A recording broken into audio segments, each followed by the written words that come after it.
একটি ভিডিওতে দেখলাম যে আল্লামা নুরুল ইসলাম অলিপুরি আল্লামা মামুনুল হককে বলছেন তিনি নাকি চিহ্নিত আল্লামা, মানে মামুনুল হককে চিহ্নিত আল্লামা বলে উপহাস করলো।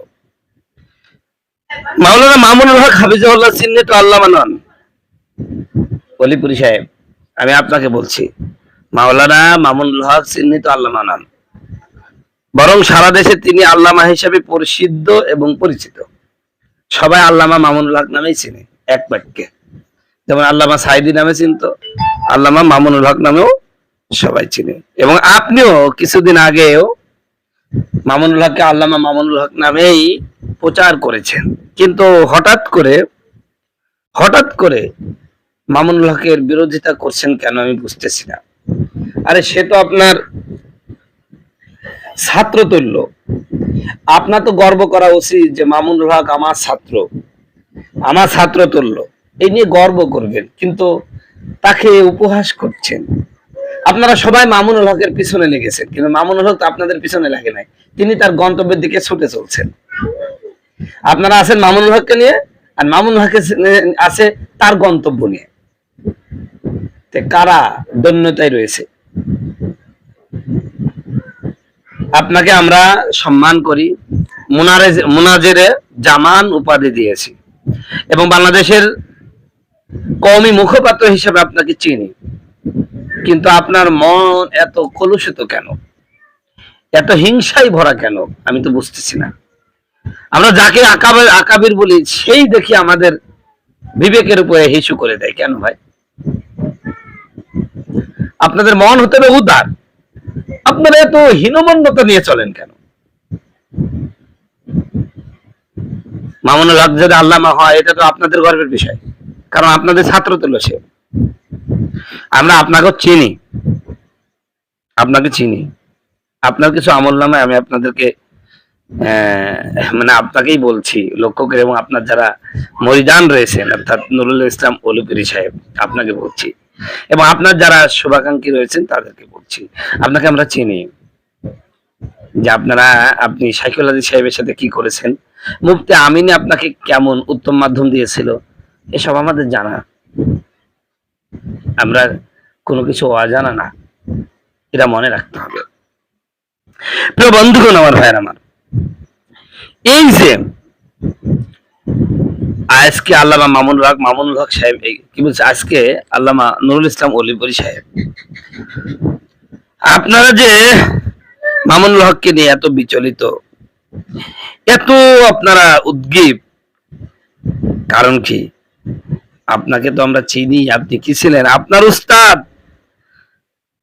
শাইখুল হাদিস আল্লামা আজিজুল হক রাহিমাহুল্লাহ, আপনি ছাড়েননি, এমনকি হাফিজ হুজুর রহমতুল্লাহকেও আপনি ছাড়েননি। মিডিয়ার কল্যাণে আমরা জানতে পেরেছি বানিয়াচং LRI হাই স্কুল মাঠে বিএনপি জামাত জোট সরকারের আমলে হাফিজ হুজুরের দিকে আঙ্গুল তুলে আপনার পছন্দের দলকে একমাত্র হক বলায় প্রধান অতিথি মুফতি ফজলুল হক আমিনী রহিমাহুল্লাহ আপনাকে তুলোধুনো করেছিলেন। মঞ্চে তখন আপনার নিস্তব্ধতা ছিল চোখে পড়ার মতো। আমরা জানি মুহাদ্দিসে হবিগঞ্জি রহিমাহুল্লাহ আমিনীকে অনুরোধ করে ক্ষান্ত করেছিলেন। আমিনী রহিমাহুল্লাহ আপনাকে বলেছিলেন, বক্তা হিসেবে আমিও আপনাকে অগ্রাধিকার দেই বলে বিভিন্ন মাহফিলে নিজের সময় আপনাকে দিয়ে আপনার বয়ান শুনি, তাই বলে আপনি মনে মনে এত বড় হওয়ার কোনো কারণ নাই। মনে রাখবেন, সর্বসাধারণের সামনে যুক্তি দিয়ে বয়ান করে ভাবা পাওয়া যায়, আর বুখারী শরীফের 10 দেওয়া ও জাতির নেতৃত্ব দিয়ে রাজপথে লড়াই করা এক জিনিস নয়। আপনি হাফিজ হুজুরের দিকে আঙ্গুল তুলে কি বোঝাতে চান? কোথায় হাফিজ হুজুর আর আপনি কোথায়? কোথায় শেখ সাদার, কোথায় সাগরেল্লাদি? কোথায় আসমান আর কোথায় ওসমান? আপনি বললেন একমাত্র হক্কানিয়াতে ছায় আপনার দল, তাহলে আমরা ঘোড়ার ঘাস কাটি? এই বক্তব্য না, এই বক্তব্য আমিনী সাহেব, যেটা নুরুল ইসলাম অলিপুরিকে লক্ষ্য করে বলেছিলেন। শাইখুল হাদিস হক না, আমরা হক না, আর আপনারা হকের ডিলার। আপনার কাছ থেকে আমাদের হকের স্বীকৃতি নিতে হবে। আপনি কে? পুরো মাঠ জুড়ে ঠিক ঠিক ধ্বনি চলছিল আবেগ উচ্ছ্বাসে।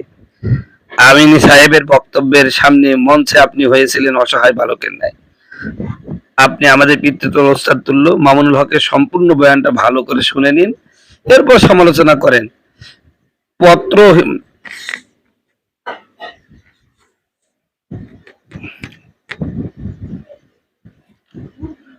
পুত্র হিসেবে পিতার কাছে এই আন্তরিক অনুরোধ। দেখেন না, আপনার এক বক্তব্যের পর থেকে নিজেরা ঝগড়া করে নিঃশেষ হয়ে যাচ্ছি। আমরা চাই ভবিষ্যতে যেন আর এর পুনরাবৃত্তি না ঘটুক। আমরা কওমি আলেমরা এক হয়ে থাকতে চাই, কওমি আলেমদের মধ্যে বিভেদ চাই না, আমরা সব সময় এক হয়ে থাকতে চাই। কেন আমরা বিভেদ করব? পৃথিবীর সব কওমি আমরা এক। কওমিতে পড়েছি, ডাল ভাত খেয়েছি, আজকে কওমিতে মিল নেই, জামাতে সেখানে বসে যাচ্ছে। আপনি দেখছেন না, ঝাঁকে ঝাঁকে কওমি আলেমরা জামাতে চলে যাচ্ছে। কেন যাচ্ছে? আমাদের এই কাদা ছোড়াছড়ির কারণে। আর কতদিন এই কাদা ছোড়াছড়ি করবেন? এখনো কি সময় আসে নাই? এখনো কি সময় আসে নাই এক হওয়ার? ওই যে কে যেন বলেছিল যে কওমিতে সততা আছে, ঐক্য নাই, আর জামাতে ঐক্য আছে, সততা নাই। কথাটা আজকে আমার 100% মনে পড়ছে।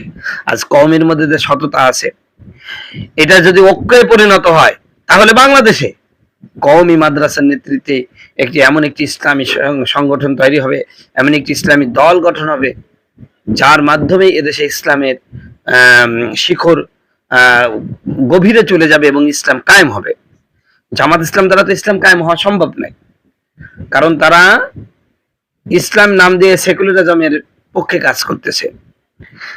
তাদের ধর্মে কথা বলা হচ্ছে যে যারা প্যান্ট পরবে, যারা হাফ প্যান্ট পরবে, যারা বেড়া পরবে, যারা পেন্টি পরবে, কোন ব্যাপার না, পড়তে পারবে।